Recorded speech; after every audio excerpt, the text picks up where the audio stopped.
खड्ड्यातील पाणी बंद का केलास म्हणून फुलेनगर येथे मारहाण, चौघांवर गुन्हा दाखल.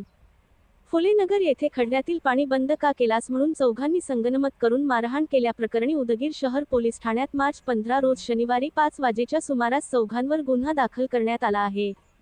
अधिक माहिती अशी की फुलेनगर येथे मार्च 15 रोज शनिवारी दुपारी 12:30 वाजेच्या सुमारास आरोपीने संगनमत करून खड्ड्यातील पाणी बंद का केलास म्हणून फिर्यादीस शिवीगाळ करून फिर्यादीच्या आईस काठीने मारून जखमी केले. या प्रकरणी रवी बाबूराव कासले राहणार फुलेनगर यांच्या फिर्यादीवरून उदगीर शहर पोलीस ठाण्यात श्रीनिवास शिवाजी निलंकर, राम तुकाराम पडिले, अभिषेक किशोर बाबूराव निलंकर गवळी चौक उदगीर यांच्यावर उदगीर शहर पोलीस ठाण्यात गुन्हा दाखल करण्यात आला आहे.